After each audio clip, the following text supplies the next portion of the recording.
Bhagavate Vasudevaya. Om Namo Bhagavate Vasudevaya.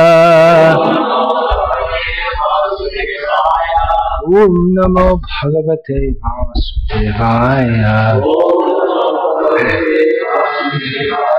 Srimad Bhagavatam, Canto 1, Chapter 2, Text 16, translation and commentary by His Divine Grace A.C. Bhakti Vikasa Swami Prabhupada.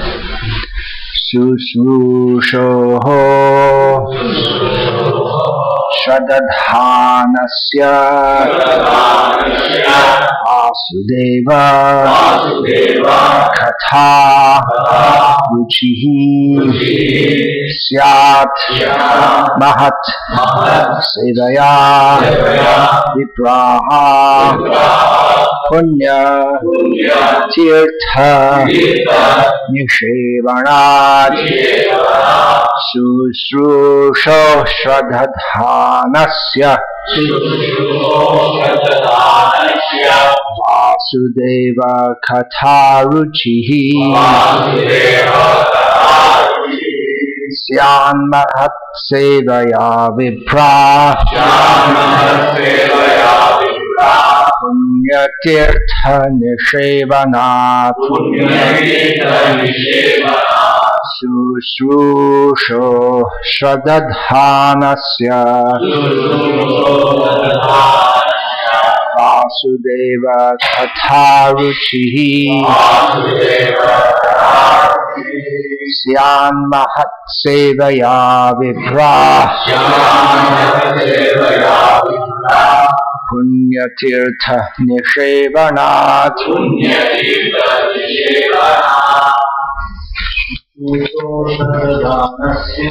Sushrusho Shradadhanasya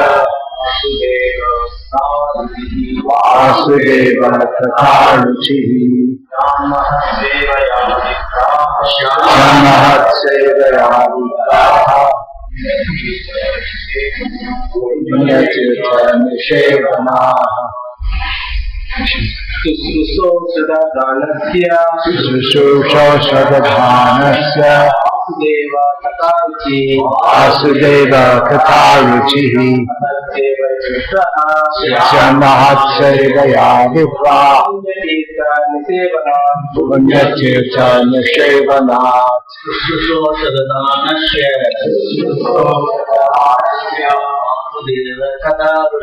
Vasudeva Katha Ruchihi Mahat Sevaya Vipraha Punya Tirtha Nishevanah Shradadhanasya. Say it again. Say it again.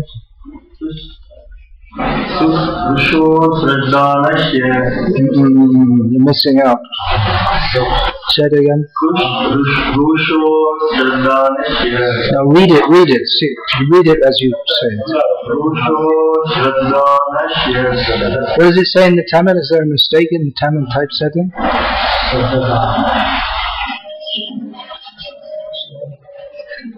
It's written correctly. Then why can't he read it? Say it.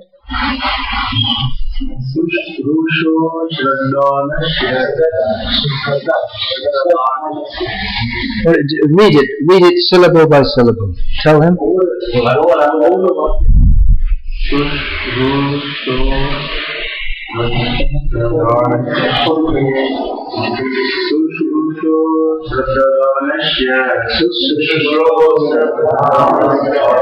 Lazy reading. You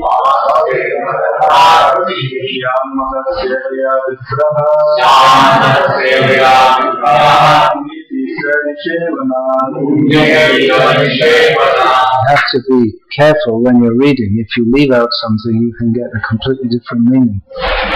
If you read, one should not offend devotees, and you leave out one syllable, not, you get a completely opposite meaning. So don't be lazy.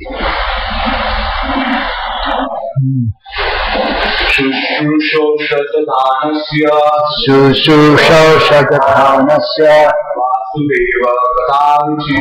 Vasudeva Katharuchihi Shyamahat Sevaya Vipra Punyatirtha Nishevanat Shushrushoshadhanasya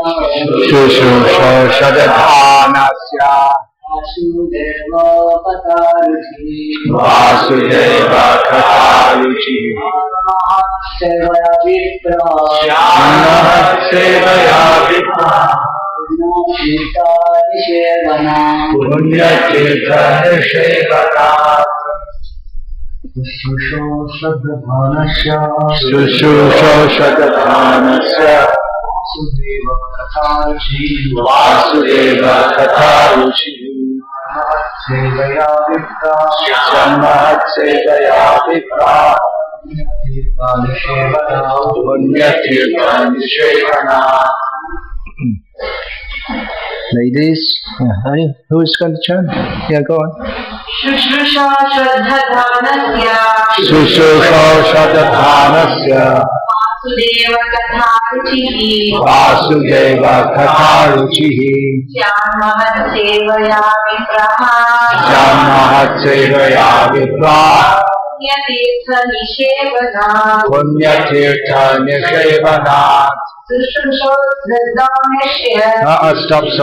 Same thing. Say it again. Okay, explain to her what she's doing. Read it.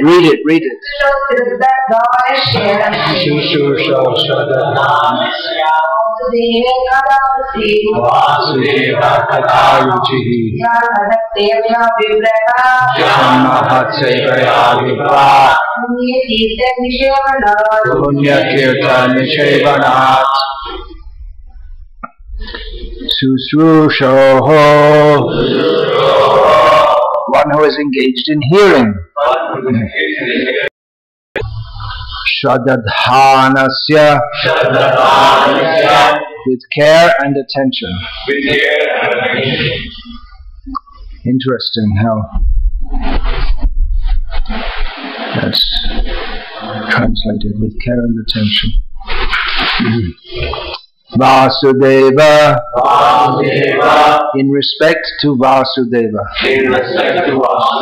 Here the word respect doesn't mean the act of or the attitude of offering respect, but it means in relation to.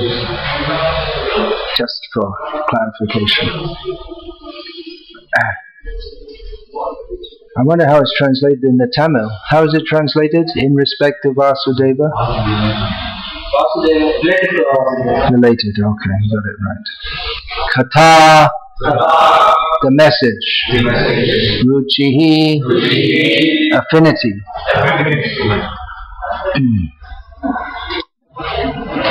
Do you all know what affinity means?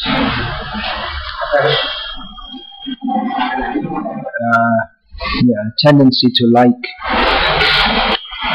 So the word ruchi is also a well-known word. In Tamil also, the word ruchi is known. Syat is made possible.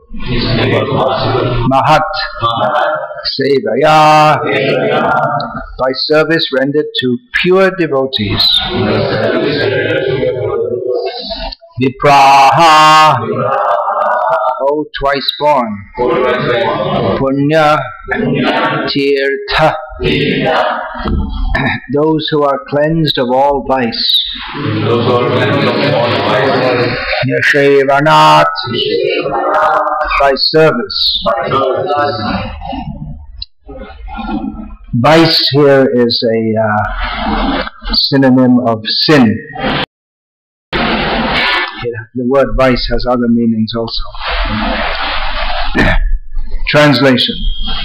O twice-born sages, by serving those devotees who are completely freed from all vice, great service is done. By such service, one gains affinity for hearing the messages of Vasudeva. Srila Prabhupada's purport. The conditioned life of a living being is caused by his revolting against the Lord. There are men called Deva, or godly living beings, and there are men called Asuras, or demons, who are against the authority of the Supreme Lord. In the Bhagavad Gita, 16th chapter, a vivid description of the Asuras is given, in which it is said that the Asuras are put into lower and lower states of ignorance life after life, and so sink to the lower animal forms and have no information of the absolute truth, the personality of Godhead. These Asuras are gradually rectified to God consciousness by the mercy of the Lord's liberated servitors in different countries according to the supreme will. Such devotees of God are very confidential associates of the Lord, and when they come to save human society from the dangers of godlessness, they are known as the powerful incarnations of the Lord, as sons of the Lord, as servants of the Lord, or as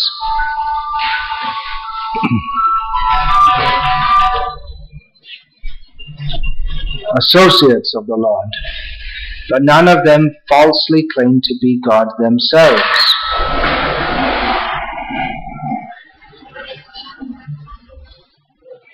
This is a blasphemy declared by the Asuras, and the demoniac followers of such Asuras also accept pretenders as God or his incarnation.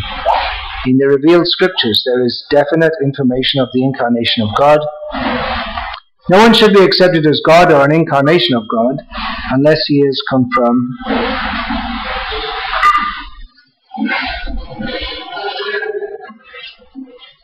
by the revealed scriptures. The servants of God are to be respected as God by the devotees who actually want to go back to Godhead. Such servants of God are called Mahatmas or Tirthas, and they preach according to particular time and place. The servants of God urge people to become devotees of the Lord. They never tolerate being called God. Sri Chaitanya Mahaprabhu was God himself according to the indication of the revealed scriptures, but he played the part of a devotee. People who knew him to be God addressed him as God, but he used to block his ears with his hands and chant the name of Lord Vishnu. He strongly protested against being called God, although undoubtedly he was God himself. The Lord behaved so to warn us against unscrupulous men who take pleasure in being addressed as God.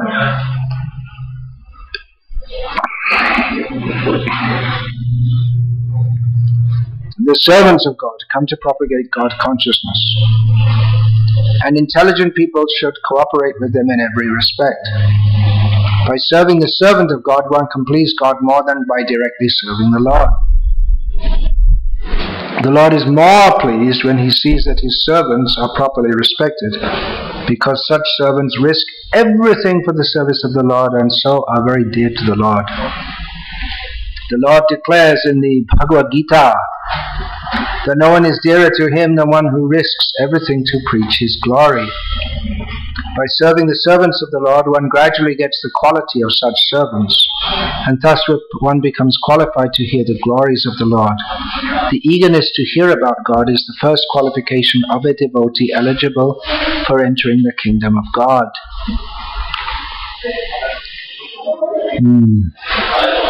Sushrusho shadadhanasya Vasudeva katharuchihi Syan mahat sevaya vipra punyatirtha nishevanat. O twice-born sages, by serving those devotees who are completely freed from all vice, great service is done. By such service one gains affinity for hearing the messages of Vasudeva. Om Jnanatirandhasya Jnananjana Shalakaya Chakshur Militam Yena Tasmai Shri Gurave Namaha. Nama Sreshtam Manamapi Shachiputram Atra Surupam Rupam Tasya Rajambur Parim Bhatarim Voshtabtim. Radha Kundam Girivaramaho Radhika Madhavasham Prapto Yasya Pratita Kripaya Shri Tam Natosmi Vandeham Shri Guru Shri Tathpada Kamalam Shri Guru Vaishnavamscha Shri Rupam Sagujatam Sahagana Raghunatam Vitam Tam Sajivam Sadvaitam Savadhutam Parijana Sahitam Krishna Chaitanya Devam Shri Radha Krishna Padam Sahagana Lalita Shri Vishakamanischa Vedaham Hitam Purusham Mahantam Adityavanam Tamasaparastat Tameva Vidivati Mrittimeti Nanyafanta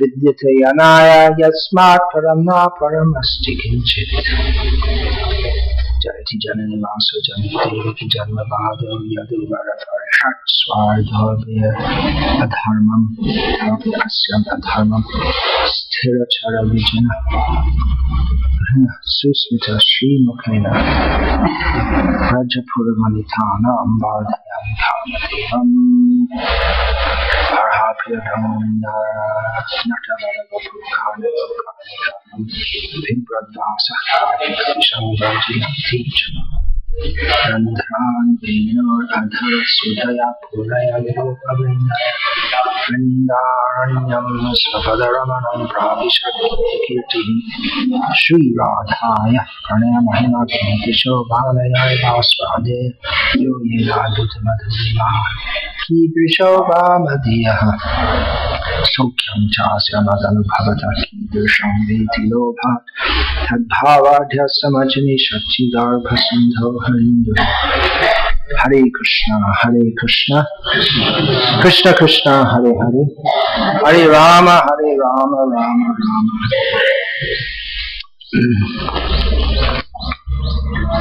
Yesterday, the topic of discussion in the class was the glories of Srimad Bhagavatam, particularly that it is the essence of the essence of all the Vedas. And a question was raised after the class, which is more likely to be raised in this part of the sacred land of Bharata Bhumi than in other parts, because the influence of the Ramanuja Sampradaya is particularly prominent in this part. So the question arose then, how is it that such a great Acharya Ramanuja did not mention Srimad Bhagavatam, and he is not known to have mentioned in his extant writings. There's no mention, and he's not reputed in the oral tradition to have spoken on it. Well, from this verse we can understand very well, the verse that we're reading today, we can understand very well that one of his major teachings captured, or was very much in accord with the essential teachings of Srimad Bhagavatam, because one of the main teachings of Sri Ramanuja, which Chaitanya Mahaprabhu adopted into his sampradaya, was to respect and serve the Vaishnavas, the devotees of the Lord, which we don't find nearly as prominently in other Vaishnavas. For instance, in the Madhva Sampradaya, in the Vallabh Sampradaya, it's not that they don't respect the devotees. In the Madhva Sampradaya, they mostly give tremendous respect to Madhvacharya himself. In the Vallabha Sampradaya, they also respect devotees, the Ashta Chaps, the 8 poets, for instance, and Vallabh Acharya himself. But you see, it's very much emphasized in Ramanuja's teachings, and this is adopted by Chaitanya Mahaprabhu into his sampradaya. the importance of serving the devotees and associating with the devotees is a theme which runs throughout Srimad Bhagavatam. There are many references therein, as in other shastras. Yesterday we also, was it in the class or elsewhere? I was discussing with someone about Srila Jiva Goswami's contribution of the Shat Chandarbha, his thesis systematizing the teachings of Srimad Bhagavatam and establishing the Siddhantas, the philosophical conclusions of the Gauriya Sampradaya, which are not necessarily different for those of any other Sampradaya. In fact, most of them, the great majority of them, are the same as any other. Sorry, in English, saying as any other, it sounds disparaging, as all other Vaishnava Sampradayas. So in the Sandarbhas, there's a section in which Jiva Goswami touches the topic. He doesn't give every single verse, because there would be so many, but he gives a few sample verses to show how serving the devotees is stressed. And he quotes, first of all, this verse: Sushu Shro Shadadhanasya Vasudeva Katharuchi Syal Mahat Sevaya Vipra Punya Tirtha Nishayavanat. There's so much meaning in each word. It's that's why there are commentaries which they unpack, is the modern English term. They unpack some of the meaning which is inherent in each verse, but actually each verse is so deep with meaning. As yesterday I quoted that verse that Krishna Tula Bhagavat Vibhu Sarvasva Prati Shloke Prati Akare Nana Arthakoi. The Srimad Bhagavatam is equal to Krishna in power and in giving shelter to everyone. Every verse, every syllable is pregnant with so many meanings, or replete with so many meanings. So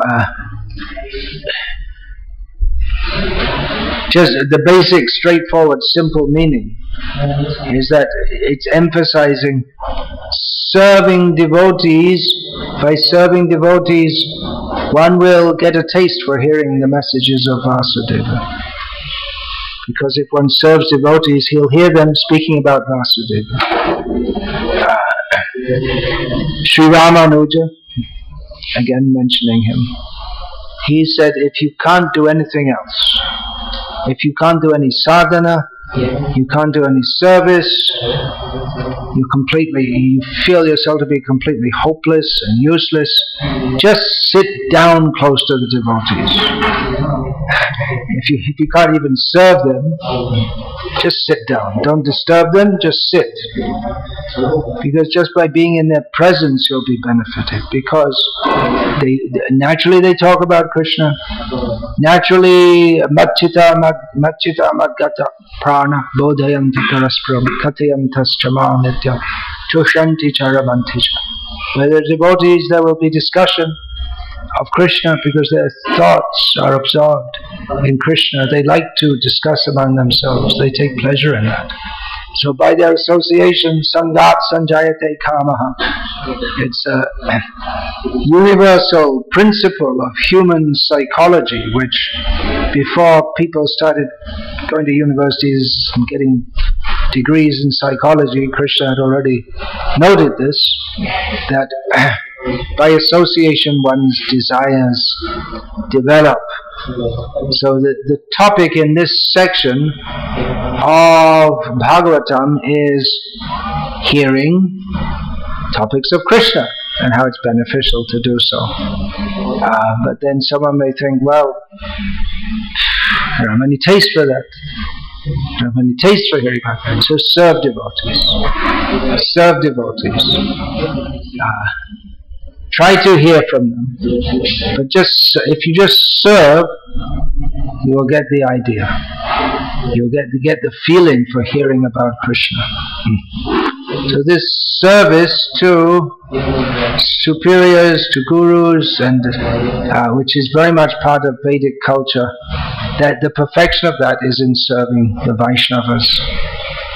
And it was very much part of Vedic culture. It's as with everything good in this, the effect of this Kali Yuga is that everything good is being undermined. Whereas previously, it was just a normal thing. It's just absolutely part of the culture that juniors serve seniors. And they don't think about it. It's just absolutely part of their way of thinking. The young boy, he won't even think. He won't think, should I or should I not? If he sees an elder person carrying some weight, he'll take it and carry it for him. For instance, the disciples, they would serve the Guru in such a way. Before the days of electricity, we're back in the days of no electricity. And now we have this light running on the, what's it called, the UPS. I suggest you turn that off, at least to say, apart from the fact that it's not needed, it's depleting the UPS.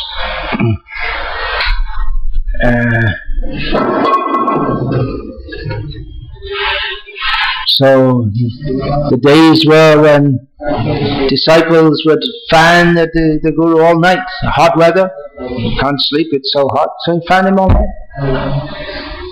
That's what they do. There are many. For instance, that Bihari Das Babaji, he was servant of Jagannath Das Babaji. He just served him as whatever he wanted, everything. A to Z, morning till night, day after day, no holidays, no pay, nothing. Just no sadhana except that if he had some time he might chant, otherwise he'd be... Jagannath Das Babaji was so old he wouldn't go out for bhikha, collecting grain, so Bihari Das Babaji would do it for both of them. He'd come back, he'd cook, he'd serve whatever Jagannath Das Babaji left over, he'd take it.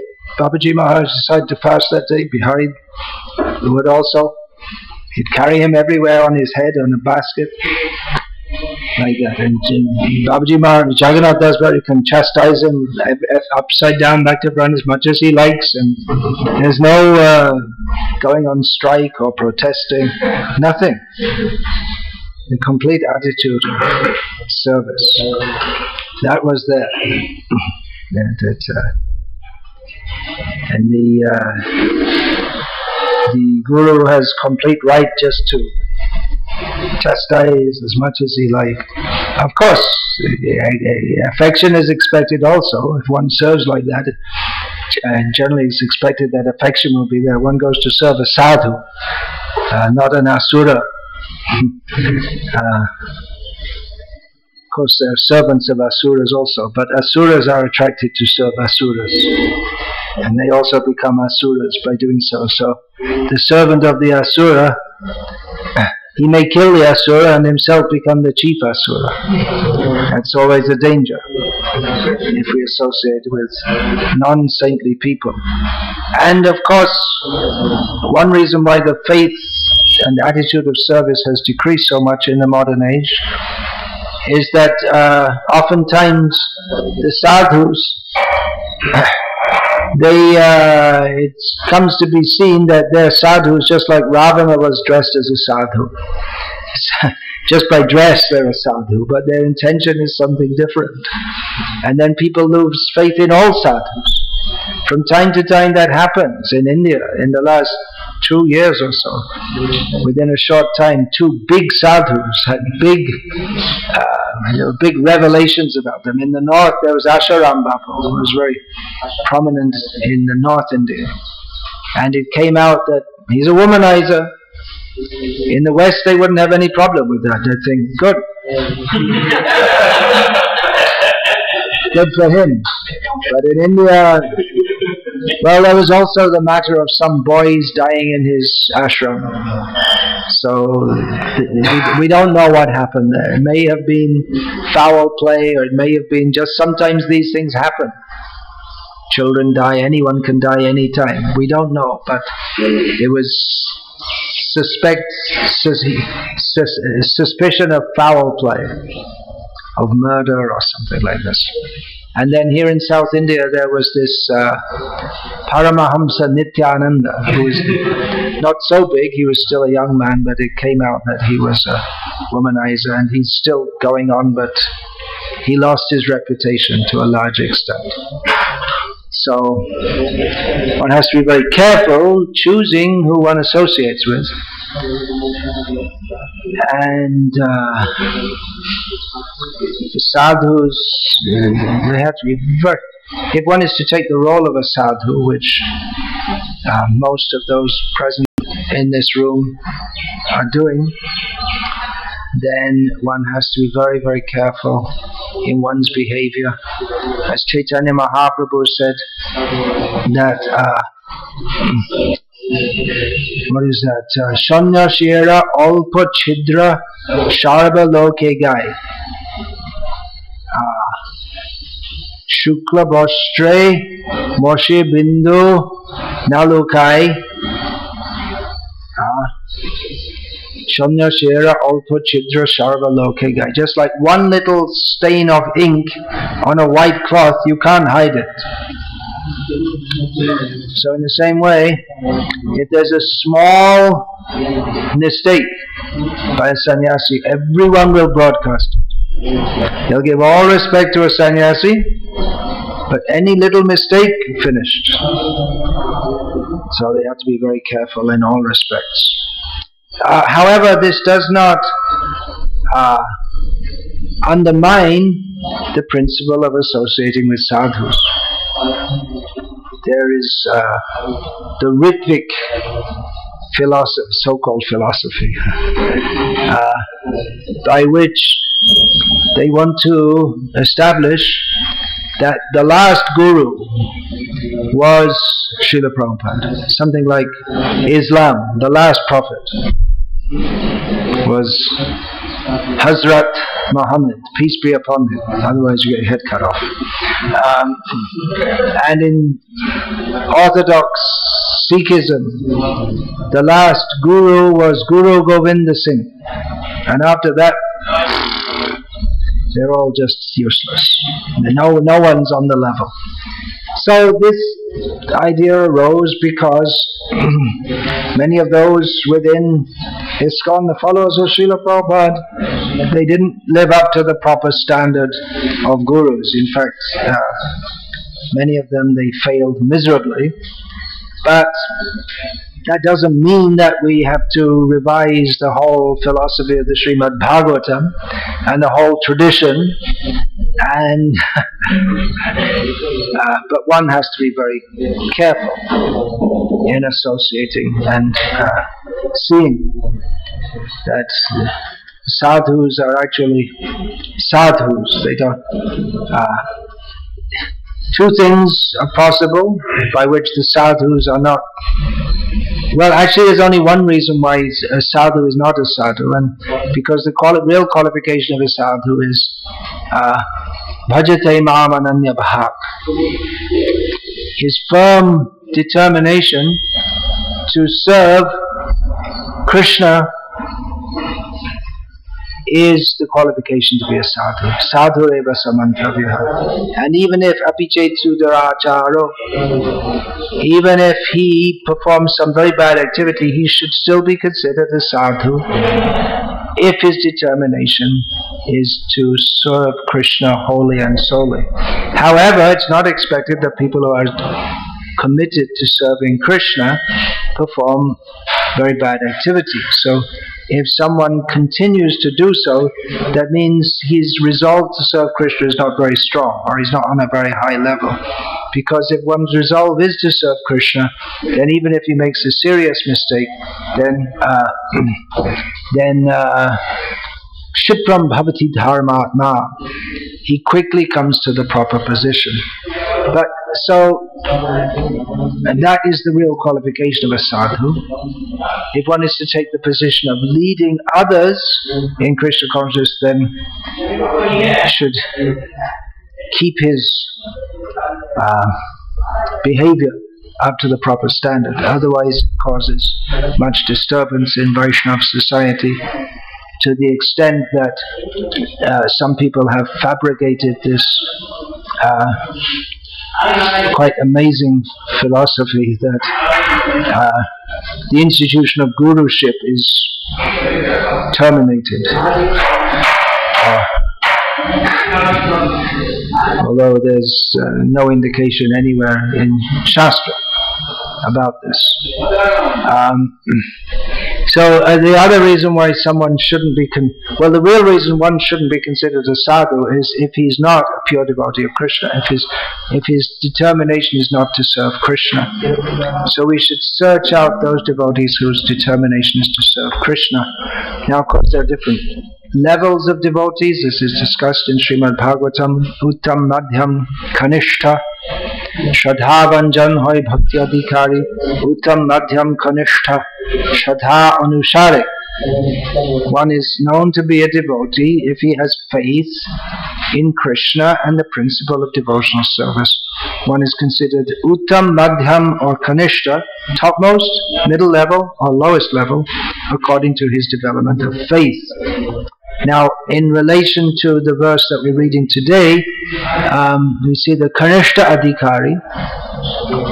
Actually, the definition given in Chaitanya Charitamrita is it's somewhat different from the definition given in Srimad Bhagavatam, in which the person on the lowest level of devotional service is described as having faith, but in Krishna, but not in the devotees or in anyone else. So, Acharya meva hare, pujam yah shraddhaye hate, natad bhakteshu chanyeshu sabhakta prakrita smitaha.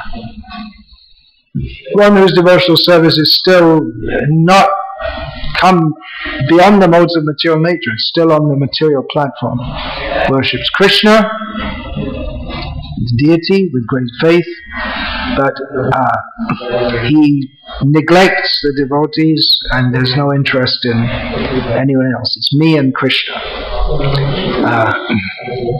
But pure devotional service means we serve Krishna and his devotees. The middle level devotee, Ishvare tad adhineshu balisheshu dvisatsucha prema maitri kripo peksha yakharoti samadhyama. But on the topmost level, the middle level of devotional service sees there is the Supreme Lord and he offers his love to him. He sees the devotees and he's friendly with them, he makes friendship with them. He sees the non-devotees who are innocent and tries to uplift them. So this is different from the Natad Bhakteshu, Chanyeshu. And as far as the demoniac, envious people are concerned, he avoids them. One should know who are devotees and associate with them. Who is to be known as a devotee, that's taken up elsewhere in the Sandarbhas.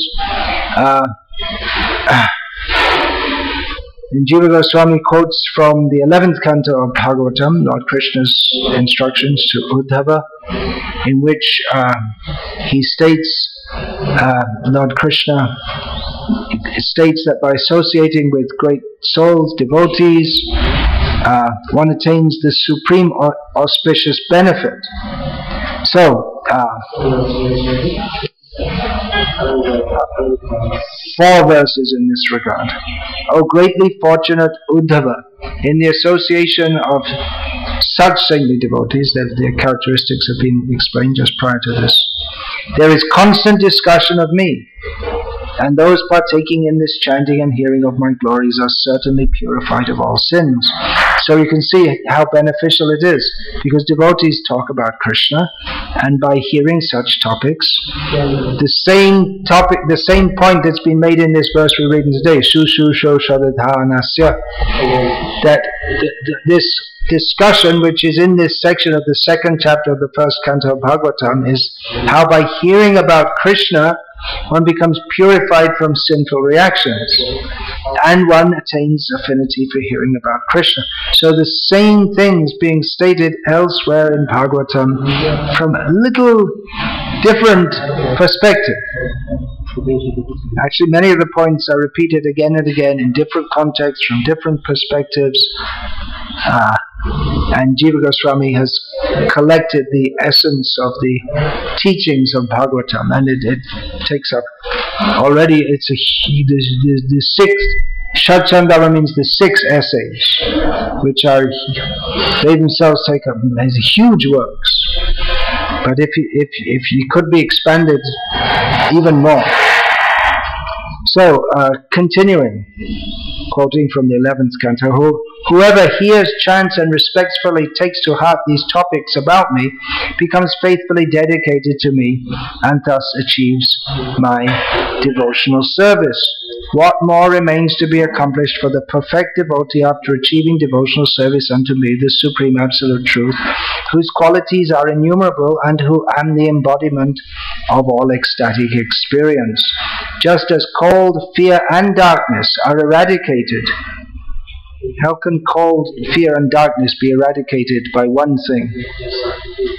Okay, but the answer here is given by the sacrificial fire.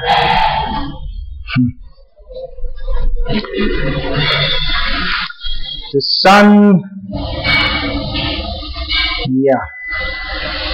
in Tamil Nadu the sun always dissipates the cold, but in Vrindavan, in the winter, the sun comes up, but it's still cold many times. So, fire, the example is given here. So dullness, fear, and ignorance are destroyed for one engaged in serving the devotees of the Lord. So the whole point is that the highest benefit of life comes from being Krishna conscious. And how is that possible?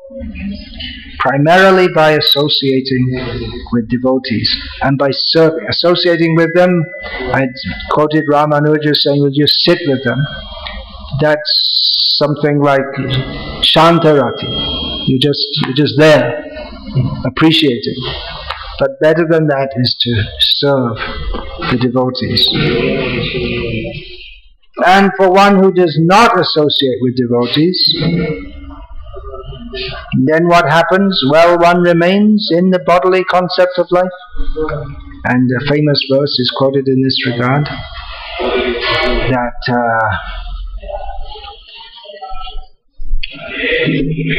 one who accepts his bodily bag of 3 elements, bile, mucus, yasyatma buddhi kunape tridhatuke, svatikala tradeshu bhoma ijjati, yatirtha buddhi salile akar hijid janeshu abhigneshu sa eva gokara. One who accepts his bodily bag of 3 elements, bile, mucus, and air, as his self, who has an affinity for an intimate relationship with his wife and children, who considers his land worshipable, who takes bath in the waters of the holy places of pilgrimage, but never takes advantage of those persons who are in actual knowledge, such a person is no better than an ass or a cow. That's not very good, is it?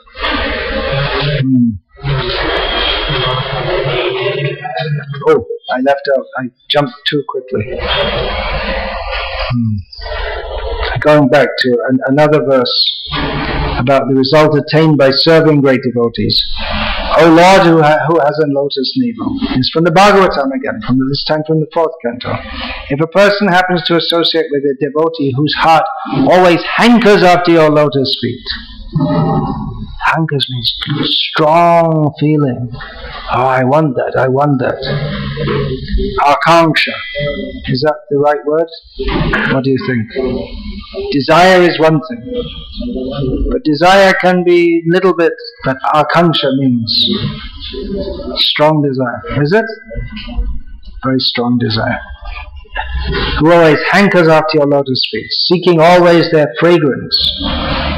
Such a person is never, so if one is, always desiring, if one associates with a devotee who's always hankering after Krishna's lotus feet, simply by that association, then one himself becomes not attached to the material body or in relation to the body, one's children, friends, home, wealth and wife, which are very dear to materialistic persons. One loses affinity for them, which is why people often become very afraid when their relatives start to associate with devotees. You give up caring for us. Well, that's what's stated in Bhagavatam. So, going back to, then Padma Purana, a person who worships, this point is the neophyte devotee. They worship Krishna, but they don't respect the devotees. So same thing is stated in Padma Purana. A person who worships Govinda, but does not worship Govinda's devotees, is not really a devotee at all. He's just a pretender. Prakrita Bhakta. Prakrita Bhakta means materialistic devotee. But how can you be a materialistic devotee? Devotee means he's not materialistic. If he's really doing bhakti, mangchayo vyabhicharena bhakti yogena sevate sagunan samatitaitam brahmabhuyaya kalpate. So it's not really devotion. It's something is there, bordering on devotion, but it's not the real thing. In the Magh Mahatmya it is said, one who refuses even to look at a non-Vaishnava Brahmana, considering him degraded like a dog-eater, is a true Vaishnava. Well, those are the days when there was, the Vedic culture was strong and there was such feelings between Vaishnavas and non-Vaishnavas. Nowadays, if we see anyone who has any interest in Vedic culture, even as a Shaiva or whatever, we say, oh, good, because they're better than the other people who have no interest whatsoever.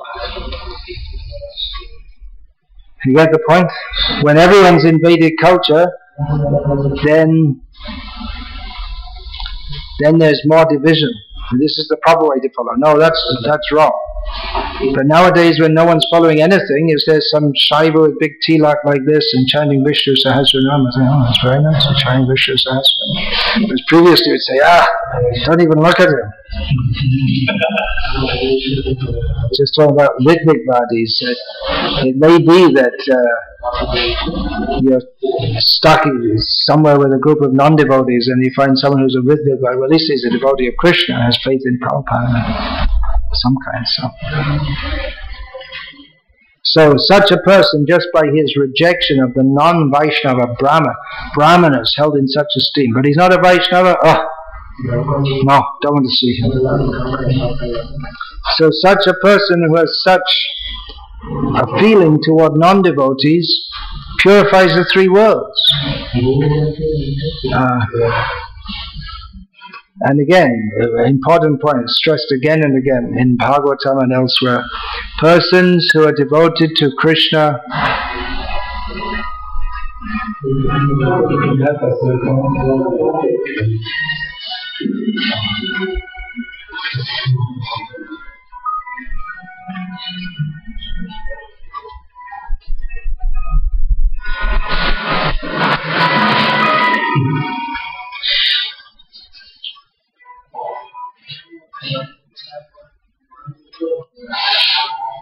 I'm not a powerful Vaishnava, obviously. However many times I say, I just can't get devotees to do the simple thing of turning off their cell phone before they come to class. In fact, it should be turned off for the whole morning program. What do you want to have the cell phone going off in the morning program for? Anyway, this important point that is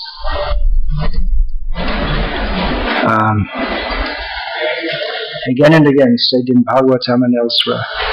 that those who are devotees of the Supreme Lord, they're never to be considered Shudras or low class. Rather, it's round the other way. Someone may be considered very high class according to human social distinctions, but if he's not a Vaishnava, then he should be considered the lowest of all.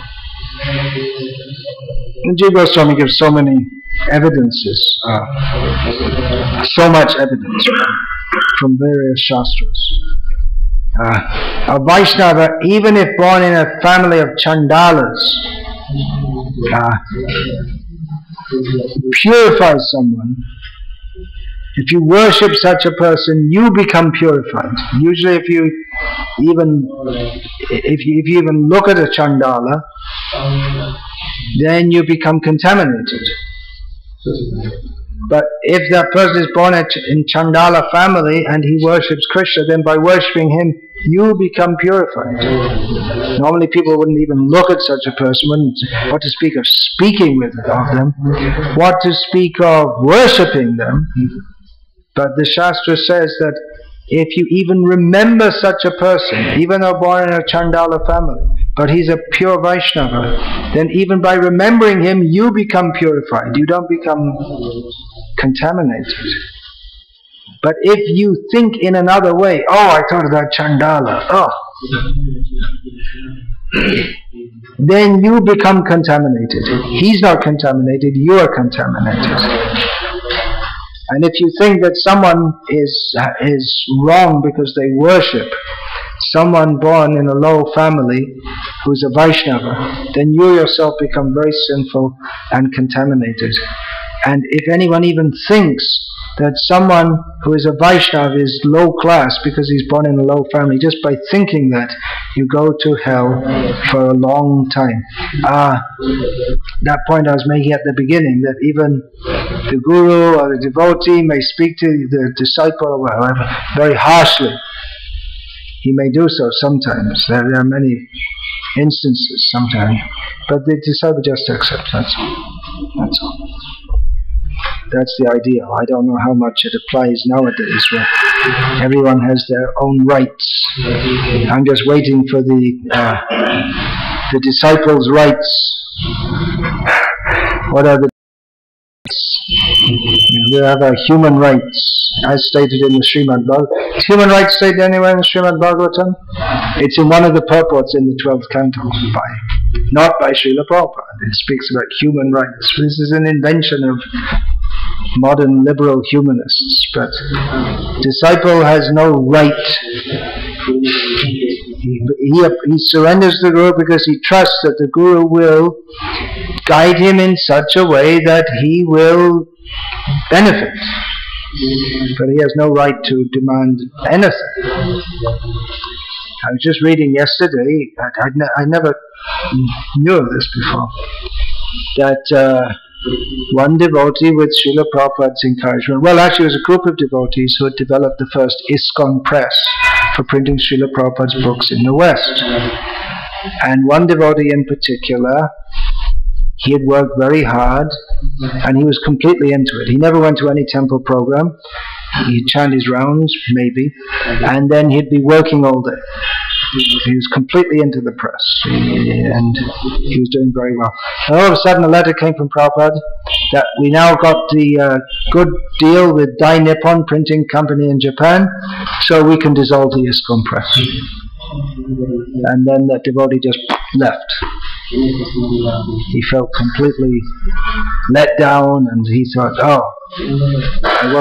whatever he thought, he felt completely disappointed, because his Krishna consciousness was his service like that. And then later Prabhupada said, okay, he wrote back and said, okay, we'll print some books with this compress also, don't worry, come back. And but the harm was done, and he didn't have any spiritual strength. And Prabhupada wrote back and said, all right, you can go and we'll revive the press and you can take charge again, but you have to go to, if you don't go to any other program, at least you hear the class every day. At least this much. He gave that concession. Because he was printing the books, but he didn't understand the message in the books well enough that he could just be a surrendered disciple. On the other hand, that narration is there. I've given that in Sri Bhakti Siddhanta Vaibhav. There was one devotee who was serving in one place, and he dedicated so many years there. He was working very hard, developing it. And one devotee said to Bhakti Siddhanta Saraswati that, well, I think he's not really attached to you. He's just attached to this developing this place. He's into this project, his own project. So Bhakti Siddhanta Saraswati said that, just told him, Colin said, okay, now you leave and go somewhere else.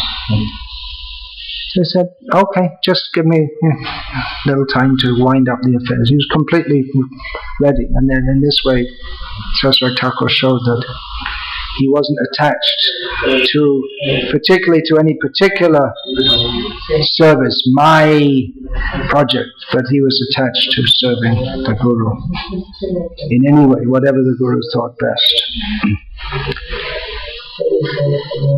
So, yes, so getting back to this point, a person, if in the Garuda Purana it is said, a person who, hearing harsh words from a devotee, remains peaceful and tolerant, bows down before the devotee and speaks sweetly to him, is a true Vaishnava.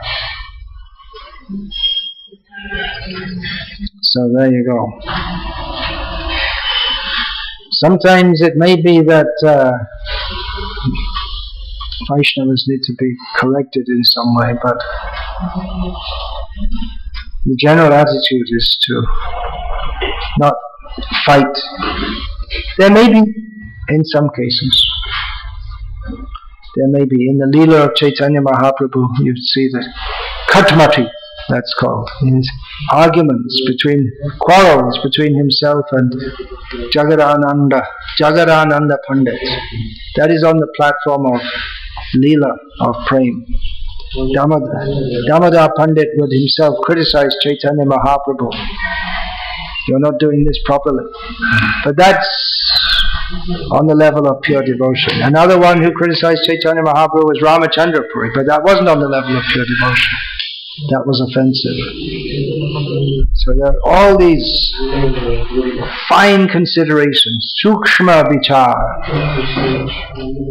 fine considerations. But the basic principles are being given here by Jiva Goswami, taking from Shastra. How they're applied in day-to-day life, that we have to see from the devotees.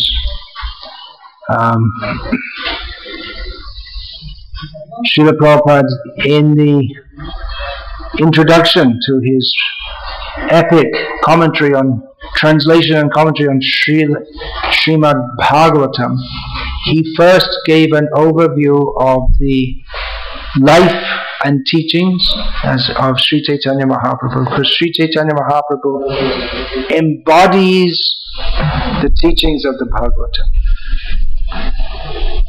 Srila Prabhupada once said that even if you even without understanding Chaitanya Mahaprabhu as the Supreme Lord, if you just think of him as a devotee, you can learn everything about how to live as a Vaishnava by studying his pastimes.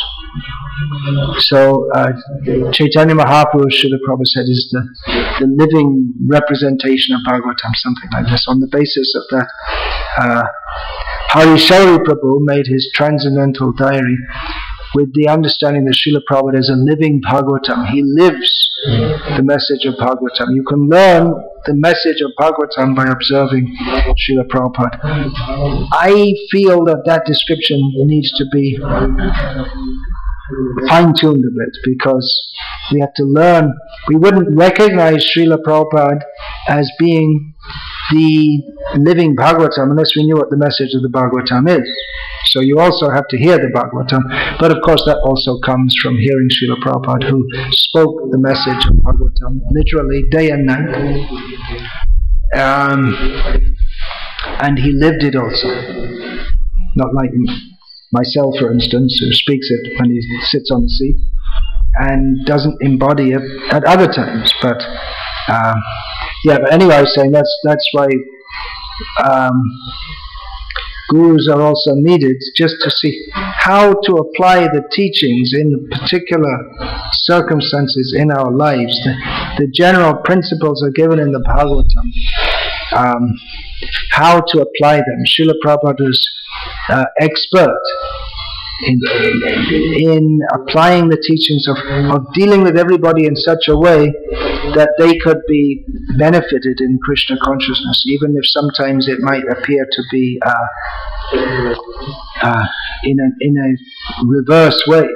Sometimes Srila Prabhupada would chastise people. In the case of Advaita, the press manager, he just cut him out of his service, just like that, without any intimation. It was a great test for Advaita, which he didn't take very well. Srila Prabhupada himself was always absorbed in the message of Bhagavatam, and we can learn from him how to live Bhagavat, the life of the Bhagavat. So Hare Krishna, I plan to continue on speaking on this tomorrow, and in the meantime, if there are any questions about this, please ask. Hare Krishna. The divine qualities of Srila Prabhupada, yeah. If we can, to take in anecdotes and teachings of Srila Prabhupada and link that to verses in the Bhagavatam, that becomes a much bigger project, a definitely more profound one.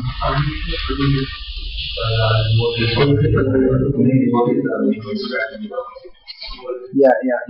I did that to some extent in Jai Srila Prabhupada. I compared Srila Prabhupada to various devotees, prominent qualities in various devotees and avatars of the Lord, and how Srila Prabhupada also manifested such qualities. Yeah, there's unlimited work. Work means service, blissful service in glorifying the Supreme Lord and His pure devotees.